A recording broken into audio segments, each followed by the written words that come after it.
Halo semuanya, Assalamualaikum warahmatullahi wabarakatuh. Perkenalkan, saya Anissa Putri dari Program Studi Diploma 4 Akuntansi Perpajakan Politeknik Negeri Lampung. Pada kesempatan kali ini, saya akan menyampaikan materi tentang laporan keuangan entitas nirlaba guna memenuhi tugas video pada mata kuliah Akuntansi Keuangan Lanjutan. Oke, kita langsung saja ke materi. Laporan keuangan entitas nirlaba. Entitas nirlaba merupakan entitas yang tidak berorientasi pada laba, namun tetap memiliki kewajiban untuk mempertanggungjawabkan pemanfaatan sumber daya yang dikelolanya kepada penyandang dana dan society. Nah, salah satu media pertanggungjawabannya adalah laporan keuangan. Pada video kali ini, topik yang akan kita bahas adalah mengenai laporan keuangan entitas nirlaba. Perbedaan entitas laba dan entitas nirlaba. Nah, entitas laba itu ya entitas yang berorientasi pada laba, sedangkan entitas nirlaba itu entitas yang tidak berorientasi pada laba. Nah, pada entitas laba, mereka mengelola entitas itu berdasarkan ekuitas atau modal. Nah, sedangkan pada entitas nirlaba itu tidak ada yang namanya modal, tidak ada yang namanya ekuitas. Nah, tapi apa namanya dalam entitas nirlaba? Ekuitas atau modal itu dalam pengertiannya sama saja, hanya namanya itu sebagai aset neto. Dan yang membedakan itu pada entitas nirlaba, dana yang dimasukkan ke dalam entitas itu biasanya berupa sumbangan atau bersifat sumbangan. Sedangkan pada entitas laba itu berupa investasi atau bersifat investasi. Nah, karena sifatnya itu pada entitas laba ada pembagian laba yang karena dana yang dimasukkan itu bersifat investasi, sehingga ada pembagian laba yang dibagikan kepada pemilik modal atau pemegang saham. Sedangkan pada entitas nirlaba itu tidak ada pembagian laba karena sifatnya tadi berupa sumbangan, dana yang disumbangkan bukan diinvestasikan. Nah, kedua entitas ini walaupun memiliki perbedaan, tetapi mereka tetap memiliki tanggung jawab masing-masing dalam mengelola entitas mereka. Tujuan laporan keuangan entitas nirlaba. Tujuan utama laporan keuangan entitas nirlaba adalah menyediakan informasi yang relevan untuk memenuhi kebutuhan para pengguna informasi, seperti penyumbang dana, anggota entitas, kreditor, dan pihak lain. Nah, pihak-pihak tersebutlah yang menyediakan sumber daya atau dana kepada entitas nirlaba. Nah, untuk menyajikan informasi yang relevan, maka entitas nirlaba harus menyajikan informasi tentang yang pertama, jumlah dan sifat komponen posisi keuangan suatu organisasi. Yang kedua, pengaruh transaksi, peristiwa, dan situasi lainnya. Yang ketiga, jenis dan jumlah arus masuk dan arus keluar sumber daya dalam suatu periode dan hubungan antara keduanya. Yang keempat, cara beroperasi suatu organisasi yang berpengaruh pada likuiditasnya, seperti cara mendapatkan dan membelanjakan kas, dan cara memperoleh pinjaman serta melunasi pinjaman tersebut, ataupun faktor-faktor lainnya. Dan yang terakhir adalah usaha jasa suatu organisasi, yang semua informasi-informasi tersebut tercantum dalam laporan keuangan entitas nirlaba. Laporan-laporan keuangan entitas nirlaba. Nah, biasanya laporan-laporan keuangan pada entitas laba yang kita ketahui itu ada 5 laporan, seperti laporan posisi keuangan, laporan laba rugi dan penghasilan komprehensif lain, laporan perubahan ekuitas, laporan arus kas, dan catatan atas laporan keuangan. Sedangkan pada entitas nirlaba, laporan yang disajikan itu ada 4 laporan, hanya ada 4, yaitu laporan posisi keuangan, laporan aktivitas, laporan arus kas, dan catatan atas laporan keuangan. Nah, perbedaan keduanya di sini bisa kita lihat, yaitu jika pada entitas laba itu ada laporan laba rugi dan laporan perubahan ekuitas, sedangkan pada entitas nirlaba hanya ada laporan aktivitas. Perbedaannya seperti ini. Karena sifatnya yang tadi tidak berorientasi pada laba, sehingga yang dilaporkan itu aktivitas dari entitas nirlaba. Nah, kita akan bahas detail bagaimana perbedaan atau bagaimana sajian dari laporan-laporan entitas nirlaba. Untuk yang pertama yaitu laporan posisi keuangan. Tujuan dari laporan posisi keuangan adalah untuk menyediakan informasi mengenai komponen posisi keuangan. Nah, komponen posisi keuangan juga berbeda antara entitas laba serta entitas nirlaba. Biasanya pada entitas laba, komponen posisi keuangannya itu terdiri dari aset, liabilitas, dan ekuitas. Nah, sedangkan pada entitas nirlaba itu, komponen posisi keuangannya terdiri dari aset, liabilitas, dan aset neto. Aset neto ini sebagai pengganti ekuitas pada entitas nirlaba. Nah, laporan posisi keuangan itu mencangkup entitas nirlaba secara keseluruhan yang disajikan dalam total aset, liabilitas, dan total aset neto. Nah, informasi dalam laporan posisi keuangan akan digunakan bersama dengan informasi-informasi laporan keuangan lainnya, dan informasi-informasi tersebut dapat membantu para pengguna informasi seperti penyumbang dana, anggota entitas, kreditor, dan pihak lain untuk digunakan sebagai menilai kemampuan organisasi dalam memberikan jasa secara berkelanjutan, serta untuk menilai likuiditas, fleksibilitas keuangan, kemampuan untuk memenuhi kewajiban, serta kebutuhan pendanaan eksternal dari entitas nirlaba. Laporan posisi keuangan entitas nirlaba. Nah, berikut ini contoh laporan posisi keuangan entitas nirlaba. Nah, pada laporan posisi keuangan itu terdapat 3 komponen posisi keuangan, yaitu aset, liabilitas, dan aset neto. Nah, dalam menyajikan laporan posisi keuangan, dalam aset itu dikelompokkan menjadi 2, yaitu aset lancar dan juga aset tidak lancar, serta disajikan berdasarkan urutan likuiditasnya. Jadi dari yang paling liquid sampai yang kurang liquid, seperti dimulai dari kas, piutang, dan lain-lain. Kemudian dalam liabilitas dan aset neto. Dalam liabilitas itu dikelompokkan menjadi liabilitas jangka pendek dan liabilitas jangka panjang. Kemudian liabilitas tersebut disajikan berdasarkan urutan tanggal jatuh temponya. Kemudian ada aset neto. Dalam aset neto dikelompokkan berdasarkan pembatasannya, yaitu terikat secara permanen, terikat secara temporer, ataupun tidak terikat.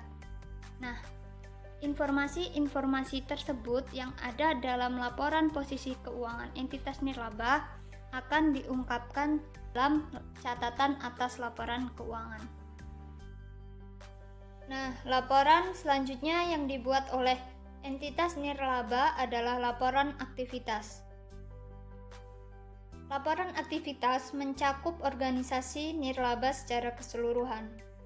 Laporan aktivitas adalah laporan yang menyajikan perubahan jumlah aset neto selama suatu periode. Menyajikan jumlah perubahan aset neto, terikat permanen, terikat temporer, dan tidak terikat dalam suatu periode. Nah, artinya klasifikasi aset neto terikat secara permanen adalah mengharuskan entitas nirlaba untuk mengalokasikan ke jenis aset tertentu, menjaga secara permanen, dan membolehkan mengambil manfaat darinya.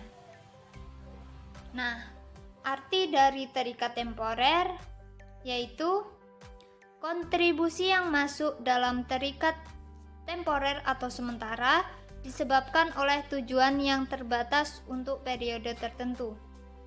Dan maksud dari tidak terikat di sini adalah dana dapat digunakan untuk keperluan entitas nirlaba tanpa dibatasi oleh peraturan yang mengikat.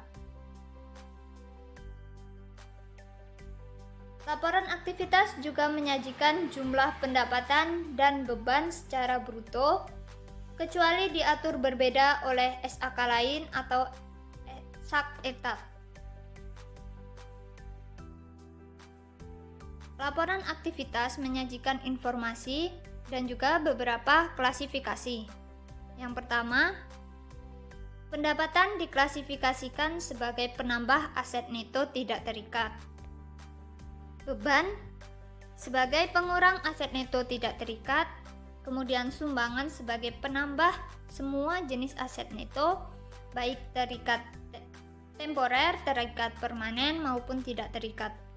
Dan keuntungan atau kerugian sebagai penambah atau pengurang aset neto tidak terikat. Nah, jadi apa tujuan penyusunan laporan aktivitas? Nah, untuk tujuan utama penyusunan laporan aktivitas adalah untuk menyediakan informasi mengenai yaitu pengaruh transaksi dan peristiwa lain yang mengubah jumlah dan sifat aset neto. Kemudian, hubungan antar transaksi dan peristiwa lain, dan bagaimana penggunaan sumber daya dalam pelaksanaan berbagai program atau jasa. Nah, informasi dalam laporan aktivitas yang digunakan bersama dengan pengungkapan informasi dalam laporan keuangan lainnya dapat membantu para penyumbang, anggota organisasi, kreditur maupun pihak lain untuk mengevaluasi kinerja dalam suatu periode, menilai pelaksanaan tanggung jawab dan kinerja seorang manajer, kemudian menilai upaya, kemampuan, dan kesinambungan organisasi dalam memberikan jasa. Nah, sebagai informasi, program pemberian jasa merupakan aktivitas untuk menyediakan barang dan jasa kepada para penerima manfaat, pelanggan, atau anggota dalam rangka mencapai tujuan atau misi entitas nirlaba. Pemberian jasa tersebut merupakan tujuan dan hasil utama yang dilaksanakan melalui berbagai program utama. Laporan aktivitas atau catatan atas laporan keuangan harus menyajikan informasi mengenai beban menurut klasifikasi fungsional seperti menurut kelompok, program jasa utama, dan aktivitas pendukung. Nah, dan dianjurkan untuk menyajikan informasi tambahan mengenai beban menurut sifatnya. Nah, berikut ini ada contoh laporan aktivitas entitas nirlaba. Yang pertama, laporan aktivitas dalam bentuk A, dan yang kedua ada laporan aktivitas dalam bentuk B. Nah, laporan aktivitas itu berisi rincian perubahan aset neto berdasarkan 3 klasifikasi aset neto, yaitu tidak terikat, terikat temporer, dan terikat permanen. Nah, di sini perbedaannya dari bentuk A dan bentuk B itu yaitu pada tampilannya. Untuk bentuk A, perincian perubahan aset neto dirinci dan disajikan secara memanjang ke bawah, dimulai dari perubahan aset neto tidak terikat, kemudian ada terikat temporer dan terikat permanen. Sedangkan untuk yang bentuk B, perincian perubahan aset neto dirinci dan disajikan ke samping atau menyamping berdasarkan klasifikasinya, tidak terikat, terikat temporer, ataupun terikat permanen. Selanjutnya ada laporan aktivitas bentuk C. Jika perusahaan nirlaba menggunakan laporan aktivitas bentuk C, maka mereka harus menyusun atas 2 laporan, yaitu ada laporan pendapatan, beban, dan perubahan aset neto tidak terikat, serta laporan perubahan aset neto. Jadi laporan aktivitasnya terdiri atas 2 laporan, dipisah menjadi 2 laporan. Nah, untuk laporan pendapatan, beban, dan perubahan aset neto itu berisi rincian pendapatan, beban, dan perubahan aset neto tidak terikat. Kemudian pada laporan perubahan aset neto sama dengan yang bentuk A maupun bentuk B, berisi rincian aset neto berdasarkan klasifikasi aset netonya, baik tidak terikat, terikat temporer maupun terikat secara permanen. Nah, di sini aset neto yang tidak terikat itu rinciannya berasal dari laporan pendapatan, beban, dan perubahan aset neto tidak terikat yang telah dibuat sebelumnya dan dipindahkan ke laporan perubahan aset neto. Nah, sehingga diketahuilah kenaikan atau penurunan aset neto dalam suatu periode. Selanjutnya adalah laporan aktivitas bentuk C alternatif. Maksudnya adalah, jika perusahaan menggunakan bentuk C, maka mereka harus menyusun atas 2 laporan, yaitu laporan pendapatan, beban, perubahan aset neto tidak terikat, dan laporan perubahan aset neto. Nah, laporan aktivitas bentuk C alternatif ini ataupun laporan perubahan aset neto ini hanya berbeda tampilan dengan perubahan aset neto yang bentuk C. Jika perubahan aset neto bentuk C itu memanjang ke bawah, bedanya di sini adalah tampilannya menyamping berdasarkan klasifikasi aset netonya. Jadi, jika perusahaan menggunakan bentuk C, maka perusahaan bisa memilih laporan perubahan aset neto yang bentuk memanjang ke bawah atau yang menyamping seperti ini. Laporan keuangan selanjutnya yaitu laporan arus kas. Nah, tujuan utama dari laporan arus kas adalah menyajikan informasi mengenai penerimaan dan pengeluaran kas dalam suatu periode. Laporan arus kas disajikan sesuai PSAK 2 tentang laporan arus kas dan juga dengan tambahan berikut ini, yaitu pada aktivitas pendanaan, penerimaan kas dari penyumbang yang penggunaannya dibatasi untuk jangka panjang. Yang kedua, penerimaan kas dari sumbangan dan penghasilan investasi yang penggunaannya dibatasi untuk perolehan, pembangunan, pemeliharaan aktiva tetap, atau peningkatan dana abadi atau endowment. Serta yang ketiga, bunga dan dividen yang dibatasi penggunaannya untuk jangka panjang. Dan juga dengan tambahan pada aktivitas investasi dan pendanaan non-kas.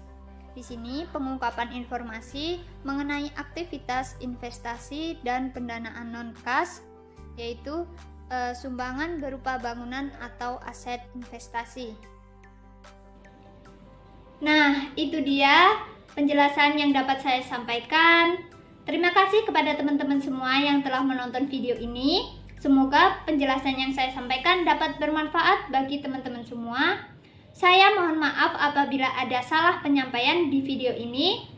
Dan saya akhiri, wassalamualaikum warahmatullahi wabarakatuh.